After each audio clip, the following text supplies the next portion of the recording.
77th Division in convoy skirts Leyte's coast. Objective, eastern shore of ORMOC Bay. Time, 3rd anniversary of Pearl Harbor. In ORMOC Bay, catching the Japs by surprise. Some of these films were made by Navy cameramen.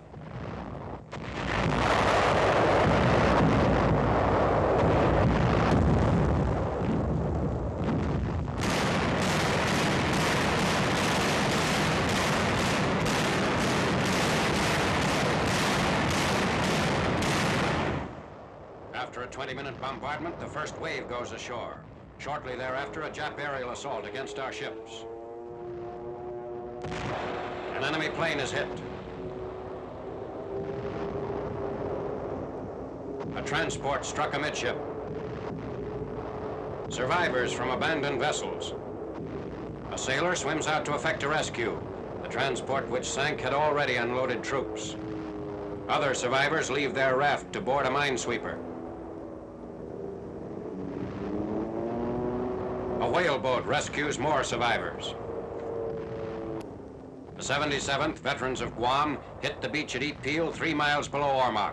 Heading inland and then along the coastal road to ORMOC, troops meet no opposition at first. At this time, the bulk of the enemy's forces is concentrated further down the coast to oppose the U.S. 7th Division.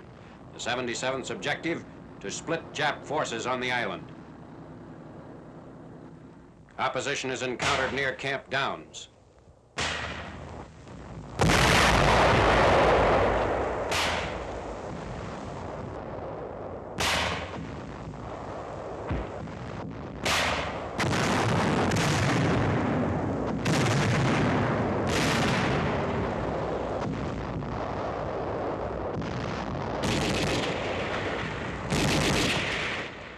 Tank gives protective cover as medics remove a wounded soldier. On 10th December, opposition intensifies as infantry near ORMOC.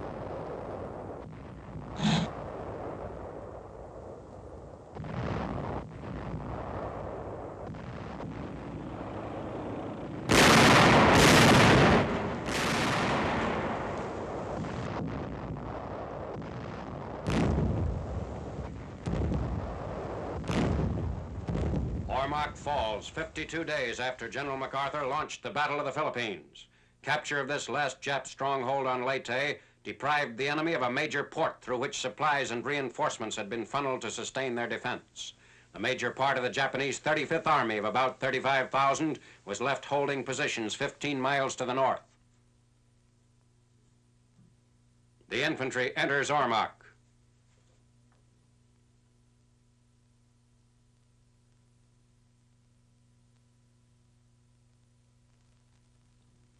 A Jap suicide. The Jap garrison fought almost to the last man. This Jap was one of the few captured. He leaves American quarters after interrogation.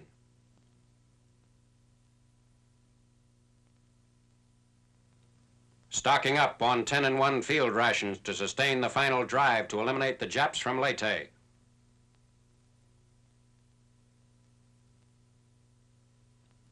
Gas masks follow troops into the city.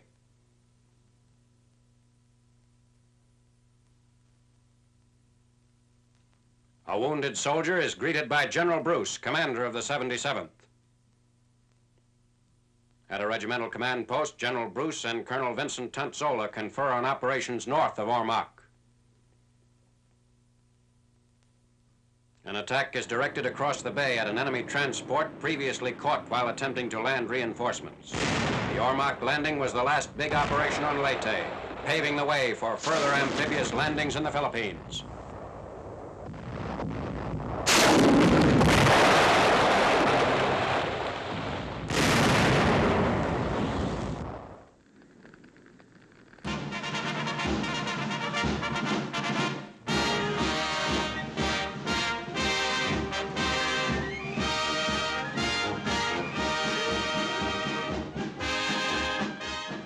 An amphibious operation gets underway from Leyte Gulf. Under command of Rear Admiral A.D. Struble, who commanded naval craft in the ORMOC landing, a convoy of 150 ships bypasses most of the Philippine Islands and heads toward one of the largest of the group, Mindoro.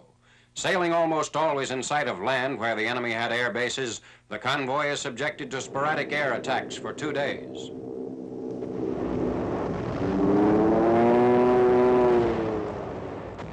"250 enemy planes were destroyed during the whole operation.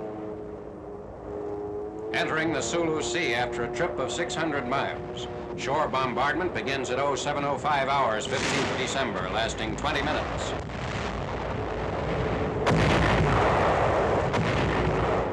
Another Jap air attack. One of our warships is hit.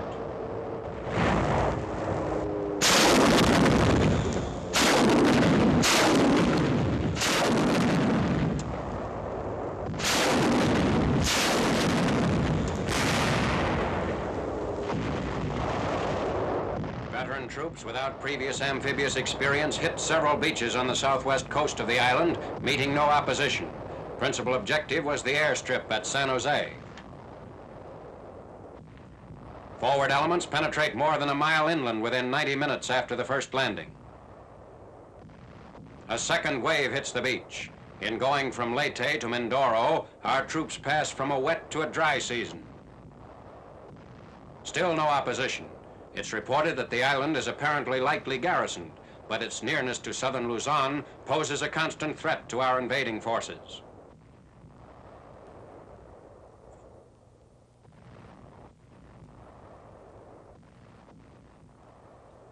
The troops move inland and advance toward San Jose.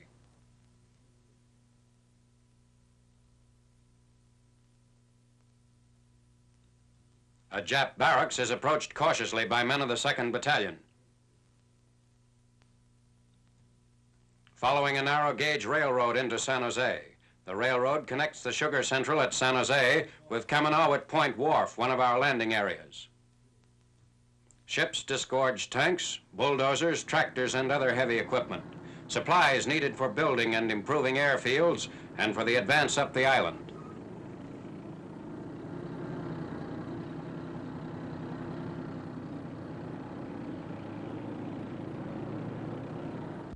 An aviation engineer battalion launches construction work at San Jose Field.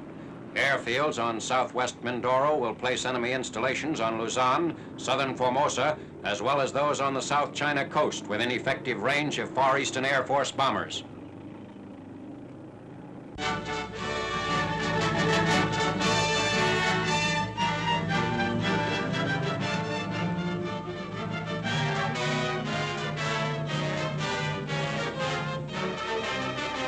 .4 inches of rain in 24 hours, ending 9th December, flood a regimental bivouac area of the 92nd Division at a point 17 airline miles south of Bologna. The course of the Idice River, which runs north and south past Bologna, is normally wide, dry, and rock-covered. Bivouacking here, the regiment was caught unprepared by the downpour. A final check reveals very small losses of materiel and no casualties. While average rainfall in autumn for this vicinity is 18 inches, by early December, the 5th Army front had received 25 inches of rain.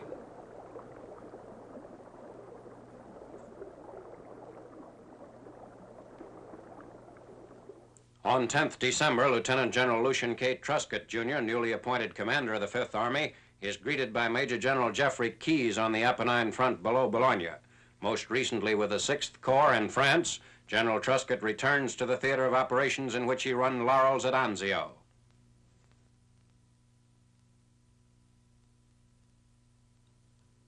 Through a shift in the Mediterranean High Command, Lieutenant General Mark W. Clark succeeds Field Marshal Alexander as Commander-in-Chief of the Allied 15th Army Group. With General Truscott at his side, General Clark bids farewell on 15th December to the staff, officers, and men of the 5th Army. He had commanded it since its activation on 5th January 1943. Now he leaves to take command of all Allied forces in Italy, including both the 5th and the British 8th Army.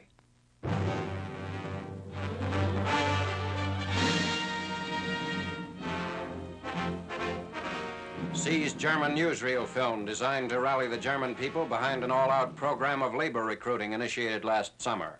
Effective 1st September, all theaters except movie houses are closed by Joseph Goebbels, who has now received the title of Reich Plenipotentiary for total war. An indication of Nazi utilization of all available resources. Trolley cars marked city freight service are used for goods instead of passengers.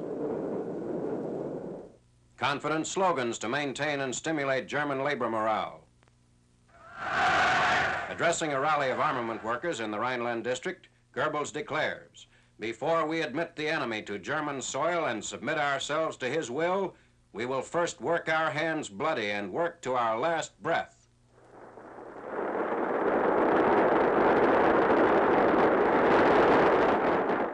Women under 50 are subject to a labor draft. Even men and women over 65 are being assigned fairly light manufacturing at home. German miners coming off shift. They are volunteering after work to dig trenches and throw up earthworks. It's presumed that these scenes were photographed in East Prussia, where activity of this type was intensified as the Red Army drew near in October of last year. Nazi functionaries pose with work gangs to indicate complete solidarity on the home front.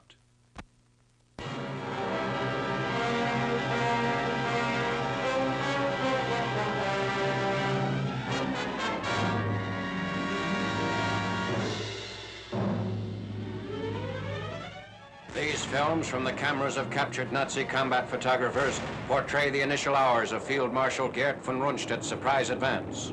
After exploratory thrusts on 16th December, the campaign gains full momentum through the early morning of the next day. The German captions seized with this film identify the breakthrough point shown here as Ligneville, Belgium, just south of Malmedy. The Nazis claim extensive destruction and considerable booty as their blitz roars through the Eifel area and into the valleys of the Ardennes. German High Command has committed at least 20 full-strength divisions to the winter offensive.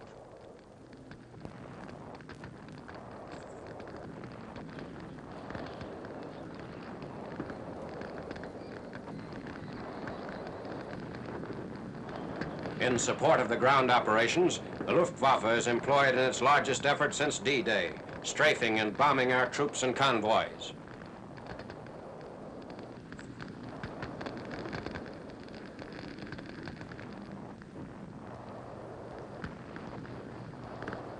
Again referring to the German captions, they claim that an American column consisting of tanks, armored cars, and sundry service vehicles was wiped out as the Nazis began this drive before Malmedy, that most of the Americans were surprised at their guns and annihilated. Later, reports from our command revealed that the Germans are employed captured Sherman tanks and American jeeps and trucks. Also, specially assigned Nazis wearing U.S. uniforms are discovered infiltrating behind our lines. The following scenes were listed as morale pictures by the German cameraman. Captured American cigarettes being distributed to panzer units. For the most part, von Rundstedt's divisions are comprised of men transferred from other sectors of the Western Front. But it's felt that at least some of the approximately 200,000 troops were drawn from farther afield, from Norway and the Eastern Front. Signal Corps films show U.S. troops on the southern wing of the American First Army forced back along the fluid front as the carefully planned offensive achieves initial surprise. On 17th December, infantry units move out of Werzfeld, Belgium toward Elsenborn. Later, regrouped American forces are to hold off a whole Panzer army in the Elsenborn salient south of Monschau. At a fuel dump on the road to Stavelo, gas, diesel oil, and kerosene are burned as the Nazis advance on the town in the early stages of the drive. Pillboxes are demolished. Combat engineers place 500 pounds of TNT inside one of the German-built fortifications.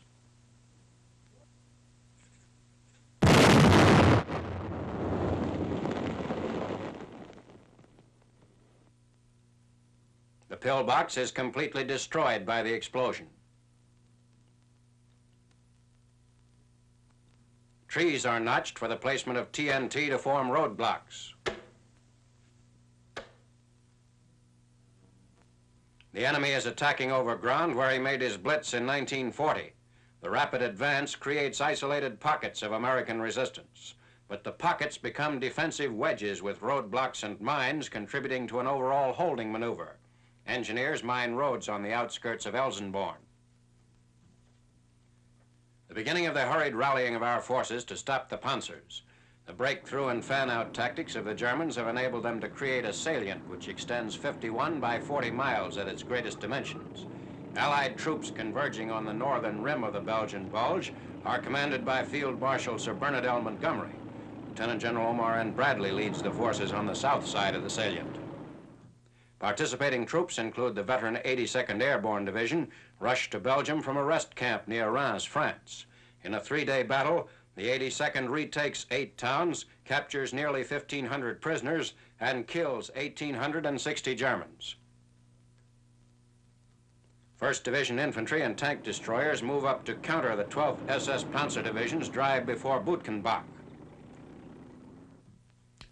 Meanwhile, 1st Division patrols searched the woods near Eupen, Belgium, where Nazi paratroops landed on the first days of the battle. According to intelligence reports, they were expected to work south from Eupen, cut the road to Verviers in the Hertogen Forest, and there meet with German elements coming up from the breakthrough point. These forces never arrived, and the parachute troops are gradually rounded up. One of the parachute packing cases, and a snow cape of the type widely used by the Germans on the snow-covered Belgian front.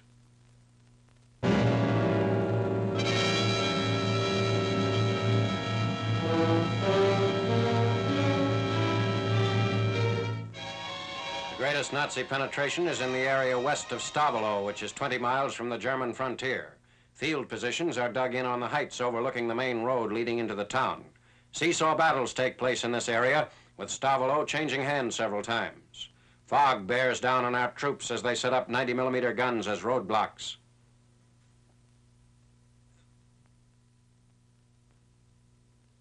Inside Stavelot on 21st December, after a clash of infantry and tanks 2 days before.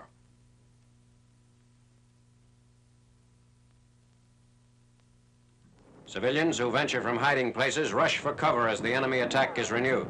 Stavelot has a normal population of 5,100.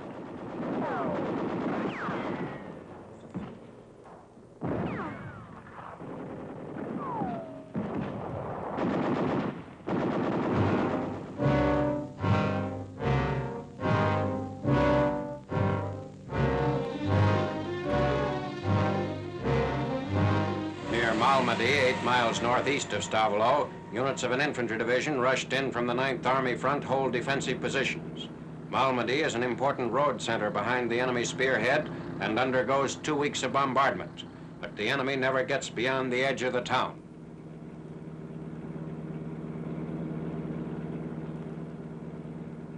"90mm guns are used to block all roads radiating out of Malmedy towards Spa and Liège.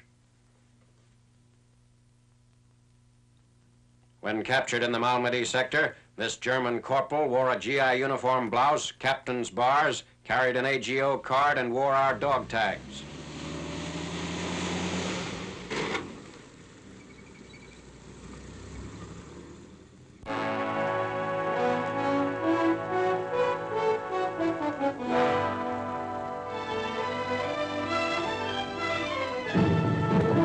At Saint-Vite, evidence of the Nazis' mounting losses of materiel since beginning their drive into Belgium and Luxembourg. Reports from Supreme Allied Headquarters list 900 tanks lost by the enemy through the period 16th December, 4th January. Inspection of a destroyed German convoy reveals that the Nazis carried captured American supplies. In this cart, a German spy tried to make a getaway. Our troops surrounded at Saint-Vite put up a gallant stand to hold this vital road terminus. These men of an intelligence and reconnaissance platoon infiltrated through 18 miles of enemy-infested territory to reach our position at Saint-Vite.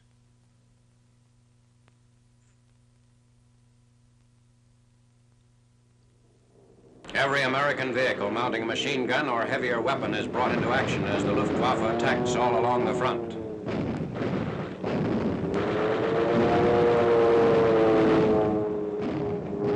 Exhaust vapor from dogfighting planes traces this pattern across the wintry skies.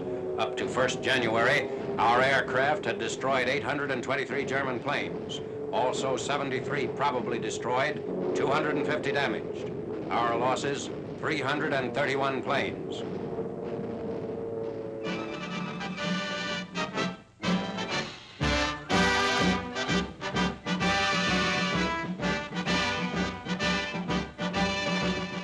highways before Bastogne are points of exodus for civilian populations fleeing the Nazis' advance on the left prong of their offensive. On Highway number 15, between Neufchâteau and Bastogne, military police check the credentials of all who pass. Even our own troops are carefully scrutinized. An incident of identification, wherein this Belgian citizen is now minus the mustache which appears in the photograph examined by the MP. At Bastogne, the Liège-Arlon highway meets 6 other roads. Our forces are regrouped to hold these vital approaches to the Meuse. Already an historic defense is being put up at Bastogne by troops which include the 101st Airborne Division. Another infantry unit moves up to relieve the defenders of Bastogne. It leaves Luxembourg on 22nd December, the day that Brigadier General McAuliffe, the 101st's acting commander, answered the Nazi ultimatum to surrender the Bastogne garrison with a single word: nuts.